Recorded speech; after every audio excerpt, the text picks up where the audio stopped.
Chapter 47, Dark into Light. Dark into Light. Another fallen, sister.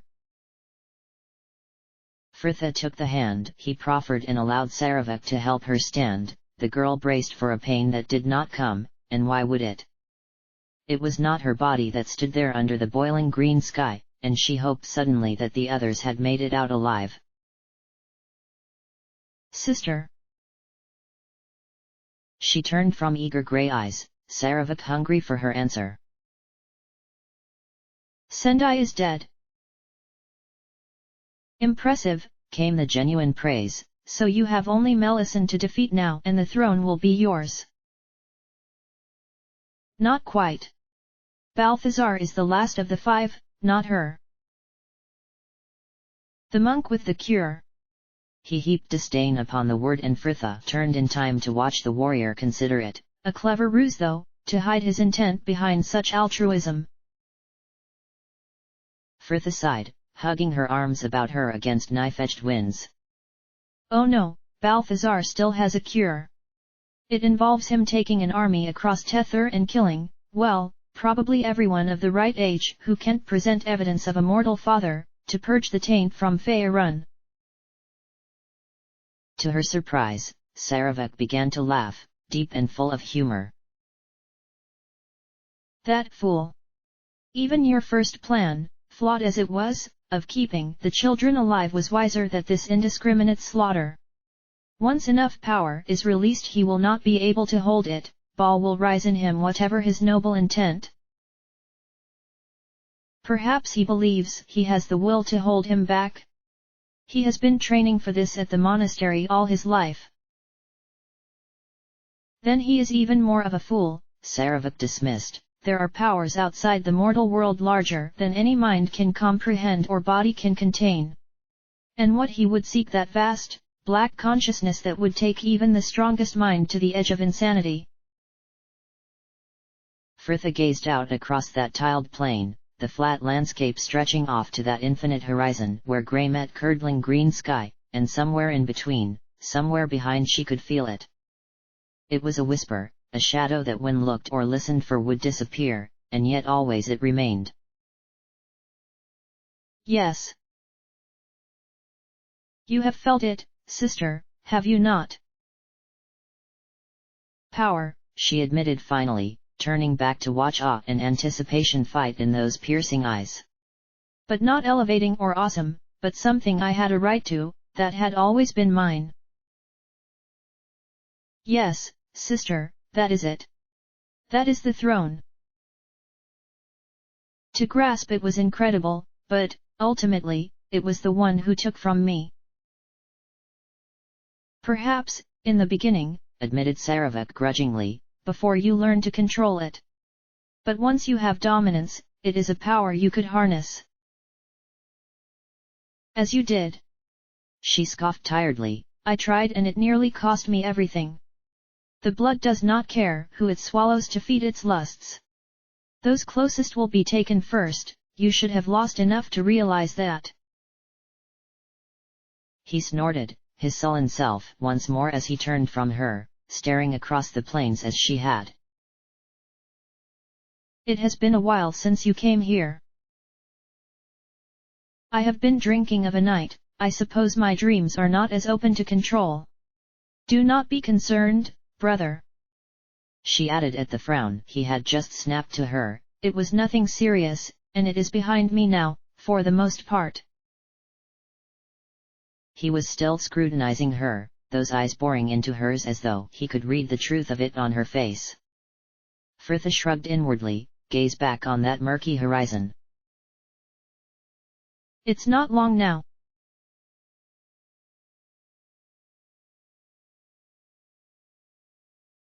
Her eyes opened to a washed-out blue sky, the palest amber creeping through the silhouette of the western canopy. The air was cooling, the breeze stirring the lingering scent of smoke and blood, though it was hard to inhale it. Her nose felt blocked, likely swollen from where it had been broken and subsequently healed while she had been unconscious. Voices murmured about her, the urge to sit tempered by the pain that burned in every limb, her body once more the victim of a will it was not built to contain. Jahara, she is awake, came an omen, somewhere just out of sight, a monumental effort going into lifting her head to find him knelt at her feet, the man leaning forward to help her sit. Did everyone, are you all? We're fine, Fritha, everyone is here.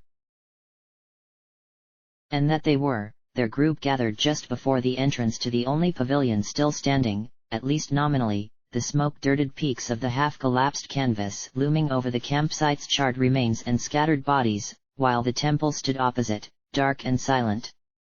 Minsk, Valigar, and Mon were settled to the left, a bottle of aqua vitae shared between them as they quietly tended their own grazes and cuts, while Jahara was busy dressing the wounds on the body laid just beside her.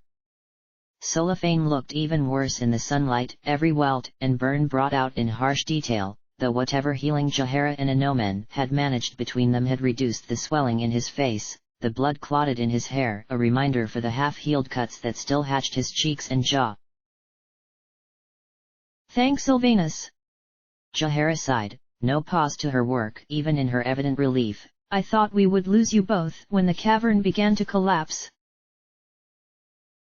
No, Fritha smiled weakly, not yet.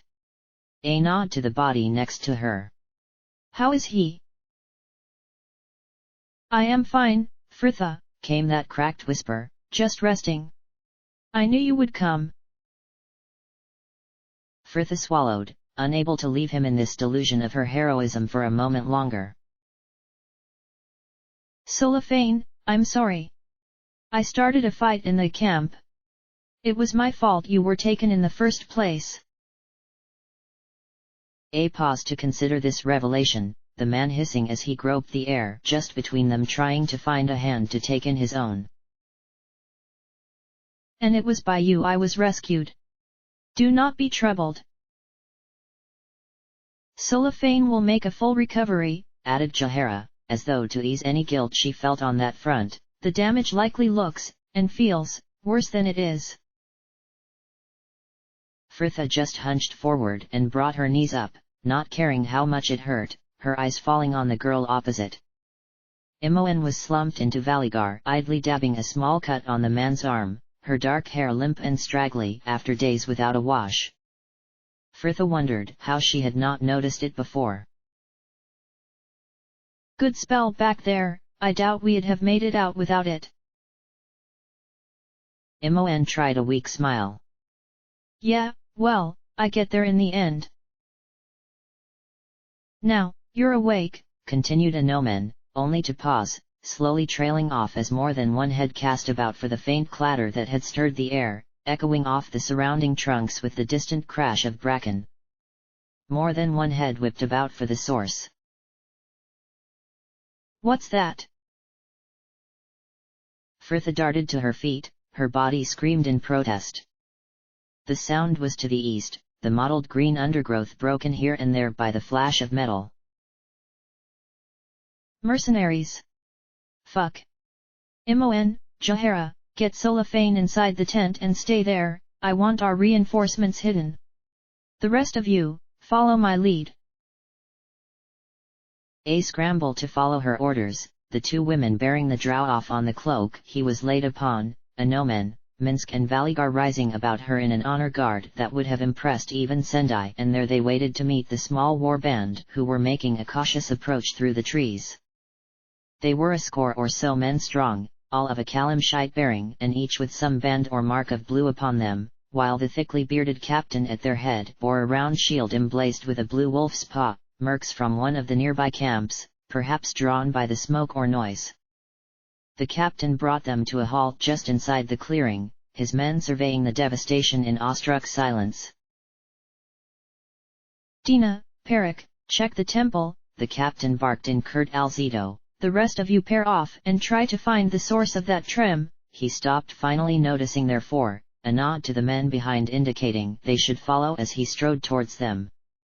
Fritha drew herself up, with bloody clothes and a broken nose, she imagined she cut quite the figure. What has happened here? He demanded in the local Kondathan, we saw the smoke from our camp and then we happened here. Sendai is dead, and her army with her." The captain looked no less than astounded. "Dead? All dead? You did this?" Fritha affected a derisive snort. "You think Sendai was the only ballspawn in Tethur? We work for the Archmage, Imoen, the savior of Saradush. She saw an end to the pretender, Yagashura, just as she ordered the slaughter of this drow bitch." "You," breathed one of the men, his young voice heavy with accent, "you are the girl they describe in the bounty. The one with 3,000 pieces on her," muttered his friend. Fritha fixed the lad with a steel-eyed glare. About her, the men hefted weapons. "And do you wish to find out why? I am but one of many in Imoen's service, but I know her destiny as well as my own. The throne is hers and her ascension will be steeped in the blood of any who try to oppose her. Go, leave here and tell your brothers there will be coin in her wake for any who wish it. Her armies gather now at the ruins of Al-Hali." Fritha did not wait for any answer, pointedly turning her back on the man, secure in the knowledge that 3 pairs of eyes still watched it for her. A heartbeat and then another, and finally that clatter she was so desperate to hear, the barked orders of the captain taking his men back into the forests. "They're gone," announced Valigar, at last. Fritha just resisted sinking back to the ground once more. Everything hurt. The girl kept on her feet as Imoen and Jahara stepped from the tent, the drow borne between them, an arm across each shoulder. Fritha made a half-hearted limp towards them. "Sula, you shouldn't be up." "I am fine, Fritha," he insisted, provided Jahara with a frown, the pair gently lowering the man to sit on the ground beneath them, Imoen's gaze remaining there as she struggled to find the words. "Fritha, what you said? I can't explain now, but we're going to need to raise an army, and it's going to need a figurehead, someone of the blood. My name is too steeped in wrongdoing now, with that bounty notice telling everyone I'm leader of the 5. It will have to be you, Imoen." "But an army, why?" Fritha sighed. They would have to be told. "Balthazar isn't a neutral party in this, he's one of the 5, well, the last of them now, I suppose. He's raising an army to march across Tethur and kill every ballspawn. That's his cure. I'm sorry." Imoen seemed torn between anger and disbelief. "That was his cure." To let the anger swell, green eyes snapped to her. "How long have you known about this?" "Calm, Imoen," croaked the man at her feet. "Sendai spoke of it. He believes it is his sacred duty to purge the taint from Faerun," added Fritha. "It's what his monastery was set up for. He told us as much himself, just not the means." "But what about Melisande?" asked Valigar. Fritha shrugged. "She's still a threat, but not one who is part of the 5. But how can Balthazar be the last of the 5? cried Imoen. "He'd have to be a ballspawn." "Not necessarily," countered Jahara. "We believed Melisande was a member and she is not of the children." "No," croaked Solafane. "But he is." "Then how can he purge the taint?" cried Imoen. "He'd have to kill himself," offered Fritha. "Or perhaps he does have some sort of ritual to purge the essence once it is all collected. I don't know how he plans it, but we have to stop him and for that we will need an army." "But how?" "A good question," said Jahara. "But not one for now. A couple of you go and check the surroundings for supplies and the remains of a tent. We need to make a stretcher. Save you assurances, Solafane, I will not hear them. The rest of you pack up. Come, before more mercenaries arrive to investigate their fallen leader. They walked into the dusk, at last, halting to make camp in a shallow dell as twilight crept across the eastern canopy. After the day they had faced, all agreed to risk a small fire. Jahara knelt now and tending the thin soup that was bubbling over it. Her patient was doing well. Solafane was sat up in the circle that had gathered about the fire pit, though he fought a wince in every movement, Frithia at his elbow and ready to help in any task he would allow her. So, Balthazar is the last of the 5, began Valigar in a summary of the topic that had held them since they had called a halt, and he's gathering an army to march across Tethur to kill all the children. Well, where is it then? Asked Imoen to no one particular. His army, I mean. It can't have been just the mercs at Amkithran, there weren't enough. Perhaps he hides them in the desert, offered Minsk. Frithia shook her head, and passed a flask to Solafane. You heard her, Jit, nothing can survive long in the sands, let alone a whole army. Damnation! Anomen burst out suddenly. We heard of it, those mercenaries we met on the road, the ones who could not find Sendai, they said they were traveling east to join an army that was being raised. Jahara settled back on her haunches, spoon held contemplatively over the pot. Balthazar has been raising men for a while then. A force large enough to face Sendai's. And now we need an army to match it, muttered Valigar. Hang on, cried Imoen, as though surprised she was the only one to consider it. Why? We didn't need an army to take out Sendai. Why don't we just assassinate Balthazar? Frithia sighed and took a long mouthful from the flask the drow had passed back to her. Because I'm guessing even if Balthazar falls, his brothers are going to be more than willing to carry on the fight, they've all vowed to end the taint, after all. We'll never raise enough men to face his army in straight battle. Frithia continued thoughtfully, but if we can raise enough of a force to take Amkithran before the army is ordered to march. My dream! Cried Imoen suddenly bolt upright. The 2 dragons fighting over Amkithran, it was us and Balthazar. Frithia could not help a laugh.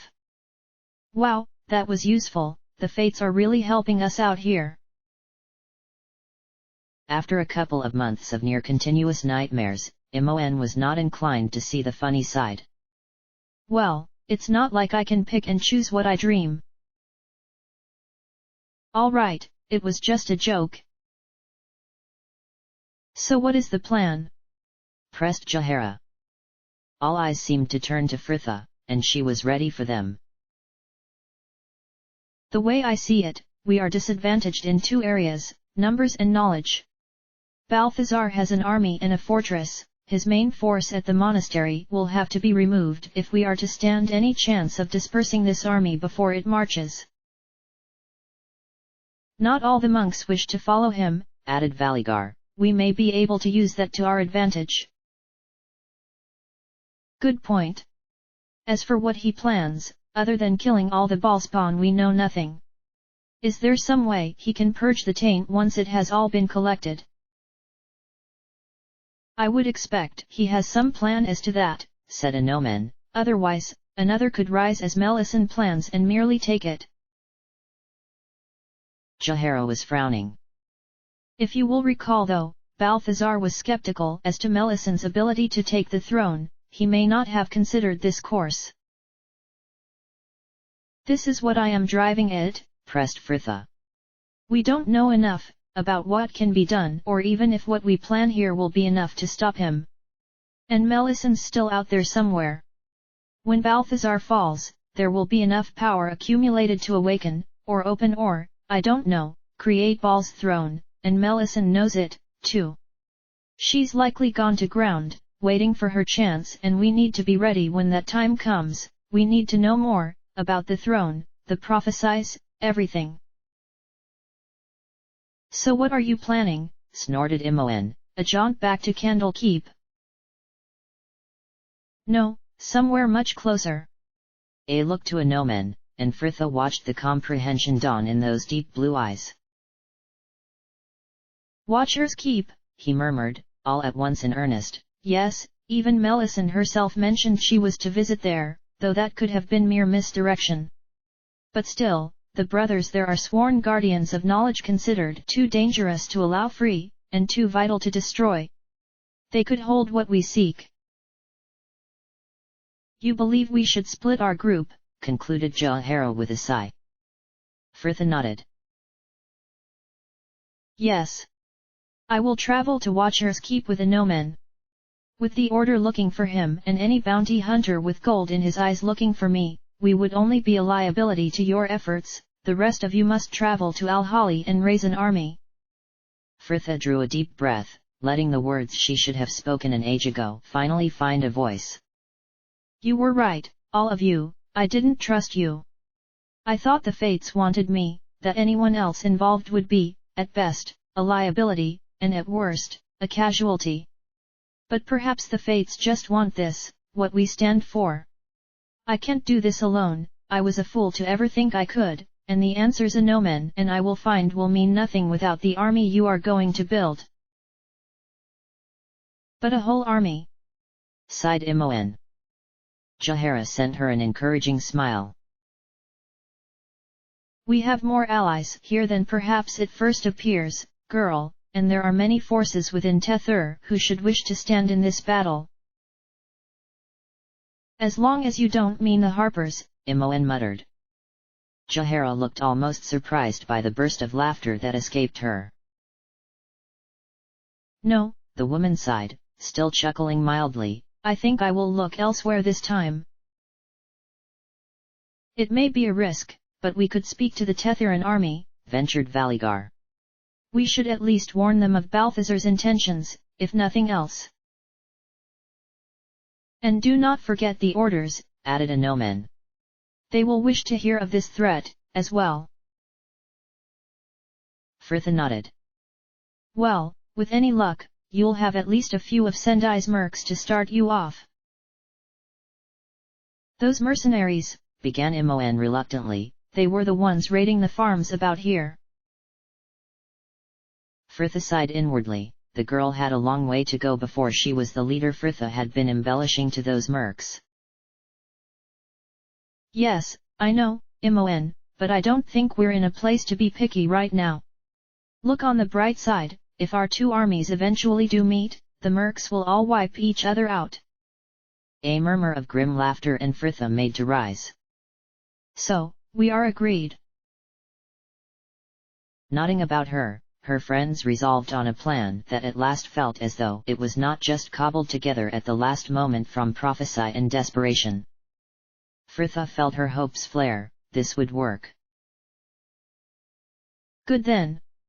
Right, I'm heading off for a wash. I'll not be long. So we're really going to do this then? Muttered Imoen, a glance thrown to her friend's retreating form, now barely a dark outline in the deepening gloom. Raise an army and attack Amkithran. It is the best plan we can make in the situation in which we find ourselves, concluded Valigar, that clawed hand flexing unconsciously in his lap. How many days is it to Watcher's Keep? About a 10-day, offered Anomen, perhaps longer. The keep itself holds a defensive position high up Mount Tornas in the Storm Mantles, a range northeast of here, just north of the Ith River. And what if they don't know anything? Countered Imoen. Anomen conceded the point with a mild shrug. Then, I suppose, we will be relying upon the army the rest of you are to raise. Please, excuse me, I would make my prayers before we eat. Imoen threw a scowl to his departing back. He and Fritha certainly had the better end of this deal.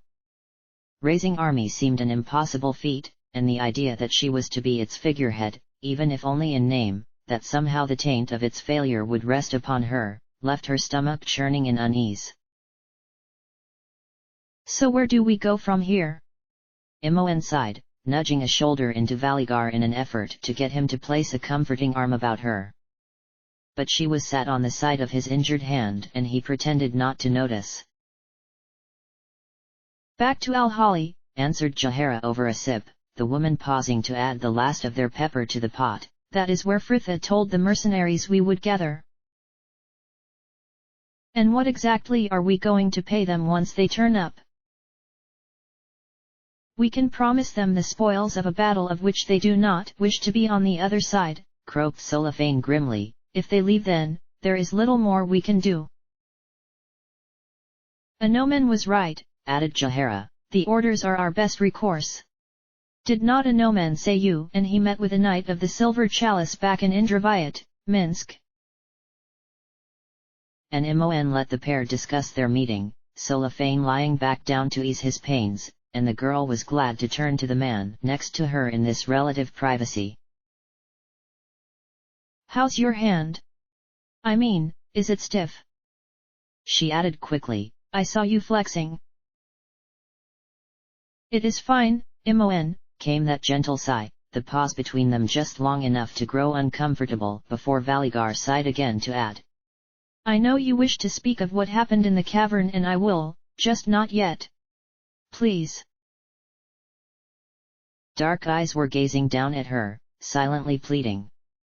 Imoen sent him a soft smile and nodded once. She was warned that, at least, they were close enough for him not dismiss her entirely, a feeling only intensified as he placed that arm about her and let her massage the hand that had so betrayed him.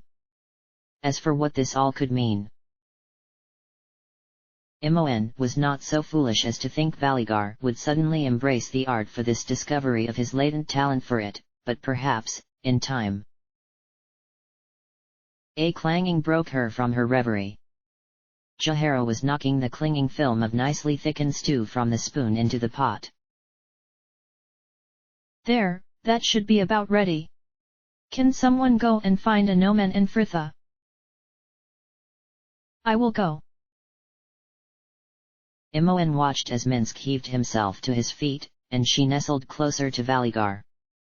Perhaps this plan was not so impossible. Anoman heard her long before he crested the bank and she came into view, that breathless pant that only icy water could elicit. He paused, hesitating a moment while just her head was all he could see, before considering that, with the proximity of the others, it was highly unlikely she would have stripped completely, and he took another step to find her standing in the narrow brook in a clean chemise and shorts. It was a sight that would have once had him scarlet, though he was past that now, an indifference the girl seemed to share, Fritha glancing up from where she was bent double and rinsing the last of the suds from her hair to send him a stoic nod. Does Jahara need me back? I do not know, I've been making my prayers. I just thought perhaps some time to talk was in order if we are to be spending the next 10 days or more together. I would have thought, with that on the cards, some time away from me would be in your best interests. Anoman sank onto the bank just up from her with a laugh and for a few moments silence held them, the man content to watch her as she wrung out her hair and coiled it haphazardly at her crown to await the comb, her attention turned to the pile of filthy clothes she had stripped off. I thought you beyond this, he offered eventually. She had certainly seemed comfortable in the same set of clothes for the last 6 days. Fritha shrugged. I was, she answered, shortness of breath keeping her curt as she pounded her soaked trousers against a nearby rock. I changed my mind. A change in the girl that perhaps spoke of others, too. Anoman watched her rinse her trousers and take up her old blue tunic. He doubted they had any means to remove the bloodstains, but perhaps the girl realized this too, merely rubbing it over with the soap as she had her trousers, the half-closed wound on the back of her calf flashing red as she crouched again to the rock. Your calf, you should let someone look at that. Fritha straightened to wobble on one leg, holding the pale limb out to him to allow for the most nominal inspection. There. It's hurt. So what? She huffed, already returned to her beating. If you want to fuss over someone, go and find Solafane. Jahara is tending him, besides, I am more concerned about you at the moment. Trying to keep me in one piece? She asked airily, stooping at last to rinse the tunic. I suppose if I'm going to ascend it would be nice to do it whole. Mind you, doesn't seem to bother Tyr. It is not your physical self I am worried about. Fritha, this anger is under control, she cut in, calm but firm. I was angry, yes, and I let the blood have more influence than I should, but I'm better now. It's not like a battle where it's winning and I'm slowly losing myself. I just have good days and bad. I let it get the better of me over Alhali. It's hard when the world makes you decide who has to suffer. The murder the blood has always cried for suddenly felt just. But, just or not, I can't let it rule me. I did back at the camp and look what I brought upon us. She shook her head, ashamed and lost for a moment, perhaps in what it could have cost her. A no man would have done anything to ease her. It was not your fault, Fritha. Well, it was. He admitted at her quirked eyebrow. But allowances can be made. Ah, how do you do this? He sighed suddenly. Trudge ever onward through false cures and betrayals, hunted and feared in equal measure. Fritha considered it a moment as she pulled on the waiting pair of trousers and stepped into her sandals. I don't know. I suppose I should say something noble here, like I'm doing it for the other ballspawn, and I am, but sometimes I just feel so mired in it all, that I couldn't leave even if I wanted to. I am here. I must face Melisande and I must take the throne and I must die. She stooped for a clean tunic, more or less. Young Fritha must take the throne. They both whipped to the voice as one, Fritha shrill in her panic. What in the nine hells? Minsk had crested the bank behind them, the taller man literally towering over them in his breathless disbelief. Young Fritha must die. Fritha changed tack instantly, the girl scrambling up the bank to reach him. Minsk, I didn't mean it like that, we were speaking figuratively. Do not mean to confuse me with your words, Boo understands you plainly. You know something of what is to come and it has been kept from the others. They must be told, young Fritha. And I will, she pleaded, but not now, Minsk. Things like this, you have to tell people when there is something else bigger looming. I can't tell them now, it's too quiet, they've too much time to get really angry with me. You will tell them now, or I will. Fritha looked close to Tears, the girl grabbing his sleeve he made to turn.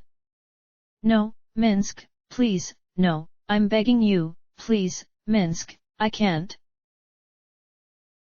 The ranger's heart was harder than a winter campaign, even a no-man felt compelled to lend his voice to her hopeless cause. Minsk, can you not heed her? But the man gravely shook his head, face set. Fritha drew back with a shuddering sigh and pulled on her last clean tunic. Fine, Minsk, fine, but... She shook her head. You have ruined us. The others were gathered about the fire, there would be no reprieve waiting for absent members to return, Jahara glancing up from where she was stirring the cooking pot. You look better for your wash, Fritha, more yourself. Thank you for fetching them, Minsk. You are welcome, good Jahara, the ranger rumbled with an expectant look to Fritha and, about the fire, Imoen, Valigar and, at last, Solafane followed suit. Fritha swallowed, her mouth suddenly dry, and beneath her Solafane closed his eyes and struggled to sit, he knew what was to come. Minsk, perhaps this is not the best time, a no-man offered hopefully to the swelling silence. No, it will be now. Young Fritha has something she wishes to tell you all. Well, spit it out then, sighed Imoen, you've got our attention. Fritha just stared down at them. She had always said she was going to tell them, it was only then she realized it had been a lie. A hand landed heavy on her shoulder, a no-man tightening it for a brief but hardening squeeze, and she finally found her stolen voice. I don't know how to say this. I've been meaning to tell you all for a while now, but there was never the right time. The camp seemed to be leaning towards her. She wanted to beg them not to be angry, but it seemed unfair. They had every right to it. I know that all this time we've been fighting to keep as many of the children as we can safe, so Bal can't return, but it's not going to be enough. It would have never been enough. All these lesser Balspawn won't mean anything. Once we've killed Balthazar, there will be enough essence for someone to ascend. And Melisand's going to try, provided Imoen tiredly. Fritha, we know all this. We'll stop her.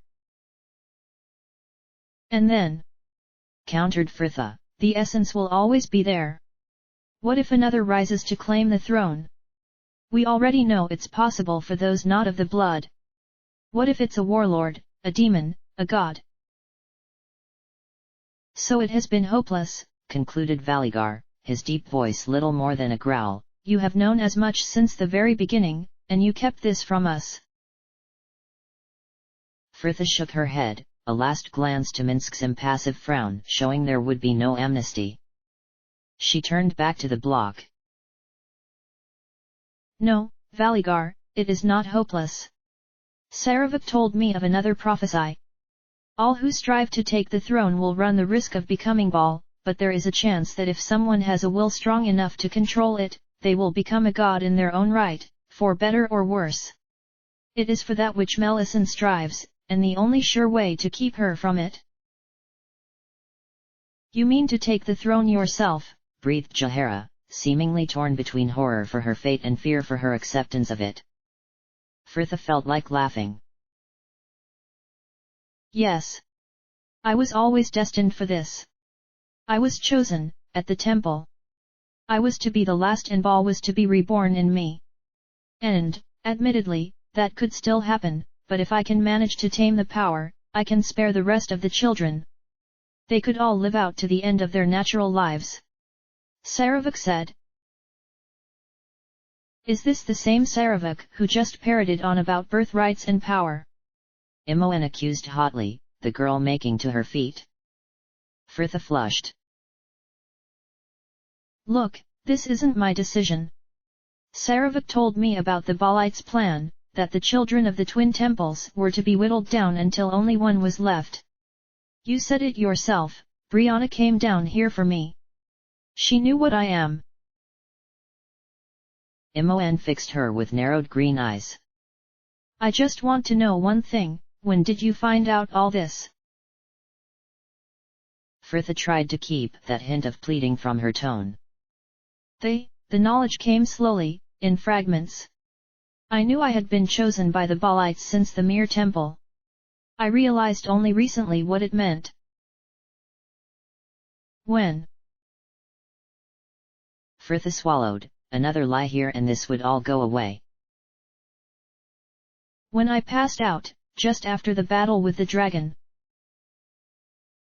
Imoen glanced to the side, quickly reckoning the days in her head. Then. You said that was it. When you awoke, you swore you weren't keeping any more secrets from us. I know, Fritha cried. I'm sorry. It was hard for me to admit. I needed to come to terms with what it meant before I told anyone else. At last, Minsk seemed satisfied, a comforting hand landing on her back to send her jerking forward a step. There, young Fritha, it is good that all is open between us once more. Good. Exploded Imoen, her voice growing shriller as her color rose. Good? She lied to us. You always lie to us, you lying, two-faced hypocrite. Minsk seemed alarmed by the anger his confession had invoked, the man trying to get between them. Young Imoen. I've said I'm sorry, Imoen. I did it for the best. It wasn't the best, it was the easiest. You stood there and promised me again and again, you even talked about what we'd do when this was all over. You've never been my friend, not since the asylum. You just lie and cheat and twist, and I'll never forgive you this time, Fritha. Never. Fritha drew back, physically wrestling her anger with her. She wanted to scream at Minsk, to ask him why he could not have listened, but it was not his fault, the man staring aghast at the hatred he had unleashed between them. Fritha let the sight calm her, it was no less than she had expected, or deserved. I'm sorry, Imoen. There's nothing else I can say, but I am. Can we assume from your silence you have known about this all along? Jaehaera inquired coolly of the two men who had so far said nothing. Fritha answered for them. Solifane and Inomen knew before today, I asked them to say nothing. Minsk found out just now, and here we are. Yes, added Minsk quickly, seemingly glad that tempers were finally cooling, and great courage it took for young Fritha to face us. Now we must work together to find a way to help her escape this fate. Jaehaera was nodding firmly. He is right, there must be something we can do. Perhaps, the Grand. Fritha sent the frustrated howl skyward. See? This is why I had to wait. Do you know how hard it was coming to accept this? To listen to you all chatter on about Balthazar's cure and a future I won't see? I had to be sure when I told you, so I could stand here and listen to you all plan a rescue that won't happen. So many times I've felt that hope within only to have it crushed again, but no more. This will happen and there is nothing we can do to change it. Oh, Fritha. Something in Jaehaera's face seemed to break, the druid sadly shaking her head, and the girl was disturbed to see tears begin to well. Come now, Jaehaera, this won't help. I've accepted what must come, it's all right. At least let her cry if she wants to, snapped Imoen. We haven't all had an age to get used to it, unlike some.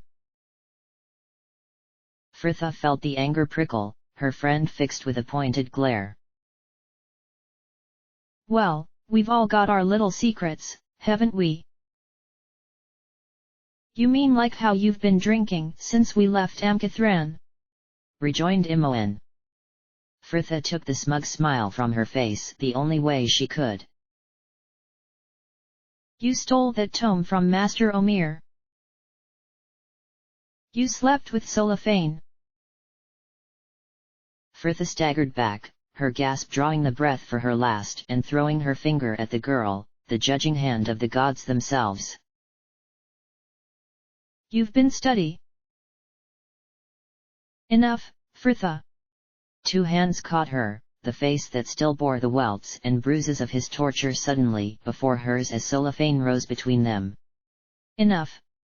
You are better than this. You are no better than she, Solifane.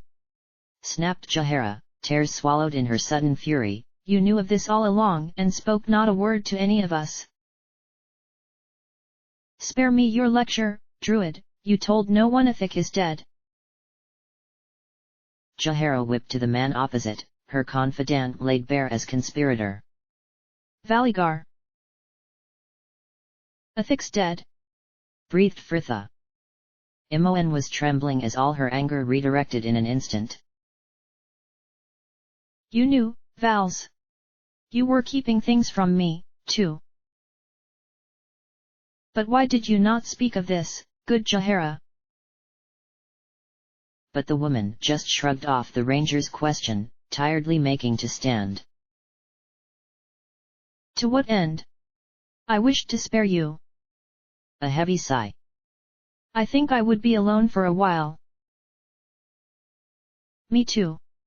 Snapped Imoen, though much less bleakly, the girl quitting the circle to march off in the opposite direction. A final furious glare thrown to Solifane, and Valigar hurried after her. Imoen, wait. Fritha merely watched them go, the group divided by her lies, and just before the fates had made to part them. Speaking of which, she turned to leave as well, the three men stepping aside to make way. I should go and fetch my pack. Fritha paused, the bundled robe she held halfway to her pack as she took a moment to swallow another bout of angry tears for which she did not have the time. Of all the ways they could have found out, of all the ways they had to be told. Fucking Minsk. And even as the anger swelled, she felt the guilt surface with it. It was all her own doing. Her excuse that she had not been ready to tell them had been growing more tenuous with each passing 10-day. She gathered up her last few belongings, shoving them inside and buckling her bag closed in time to straighten as Solafane crested the bank above. Her pack was heavy on her shoulder, feet slipping on the soft earth as made to join him. Should you be walking about? It looks worse than it is. His smile held a melancholy air. Are you angry with me? Angry with you? That I did not tell you of Ithik. Oh, Sola, she laughed somewhere between amusement and despair. The only one I'm really angry with is myself. As for poor Ithik, it is the nature of people, we all have our secrets. Not us, he countered quietly. No, but I understand why you didn't tell me, and I don't mind lies, as long as they are not needless or overly embroidered, she added, unable to quite quell the bitter thought back to the old man who had swathed his in both. Besides, look at it, technically you never actually lied to me, I never asked you if Ithik was alive. Solafane made to answer, a dry snort cut him off. I suppose, working on that premise, you didn't lie to us, because we never asked if you were going to become Bal. Imoen was walking along the top of the bank towards them. She had clearly been crying, the angry flush still mottling her eyes and cheeks, though she hardly looked the picture of vulnerability now. A hand shifted to her hip as she stopped to glare expectantly at Solafane. If the drow noted the hint to leave, he did not act upon, merely staring back at the girl. Fritha sighed. No, Imoen, I lied to you and I'm sorry, because I know it hurts. Yeah. She scoffed, no one's ever lied to you like this. Fritha shrugged, too wrung out by the last few hours to be indignant. Looking back now, it feels like Gorion lied in every conversation we ever had that did not involve my chores or a telling off. Imoen snorted, angry she had an answer, angry that everything was not so simple and she could not just rage at her with impunity. So, that just makes it all right, does it? No, and I'm sure it did not take this for you to realize how much it would hurt Valigar to find out you've been studying magic behind his back. The girl swelled. Is that a threat? No, you stupid, Fritha cut herself off, trying to rein back her temper. I am trying to warn you. You were the one who pursued him in the first place, even with his hatred of magic. Then, you said you would not give up the art and were prepared to end it, and Valigar changed. He actually changed, and now you do this. Why? Because I had to do something, Imoen screamed. Anything to make me feel as though I wasn't just some victim, back in the asylum and waiting for someone else to fetch me. I'm a ballspawn, just like thousands of others, just like I thought you were. We were in this together, we all had a responsibility to end it. But you lied. We're all helpless from the beginning, and however I had struggled, whatever I had sacrificed, it would never have been enough, because the fates, Bal, everyone, they all wanted you. Fritha could have almost laughed. And how fucking wonderful for me. Look. She breathed, fighting again to calm herself. I have said I am sorry, Imoen, and I am, truly. but I can't take this back or make it better, you just have to decide if you forgive me or not. Forgive you? Imoen shrieked with incredulous rage. Frithha sighed, well, it had been a long shot. Fine, if you're not here for a reconciliation, is there anything you want to say you haven't already yelled about? Because if all you're going to do is stand there and scream all the same stuff at me, you can just leave now. Imoen stood there a moment longer, shaking as though the rage she felt could explode from every limb, when she turned smartly on her heel and stalked back the way she came. I don't know why I ever bothered with you. Because as I recall, there was no one else. That last burst of anger left Frithha winded, a few tears welling up to fill the space it left and shuddering about her chest as she let her breathing calm. Solafane had stepped closer, steadily rubbing her back as though he had lingered there for that alone. I tell you, Sola, she laughed shakily, straightening at last to dab her eyes. No one ruins things like I do, they just don't have the scope for it. Thank you. For what? I don't know. You've been very understanding about, well, everything. Even when... Frithha swallowed, the apology well overdue. I'm sorry about what I said at the rope. It was horrible of me, really horrible and not true, not at all. What happened between us in Ustnatha, I don't. Solafane merely offered her a mild nod. Apology accepted, and you were not the only one in the wrong.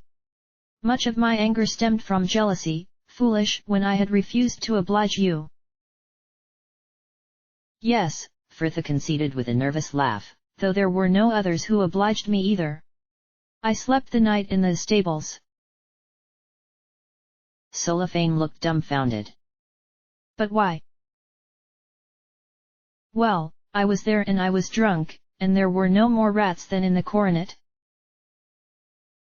No, I mean why let me assume. I don't know, she sighed, turning from the man in her shame. You had hurt me, I wanted to get back at you. Frithha shook her head, forcing herself to face him. I'm such a child. I'm sorry. And I would have told you sooner, but after what you said at the inn, I thought some distance between us would be better. His bruised face seemed to crumple, Solafane turning away from her to drop his forehead to one slender, dark hand. Oh, why did I have to know what was coming?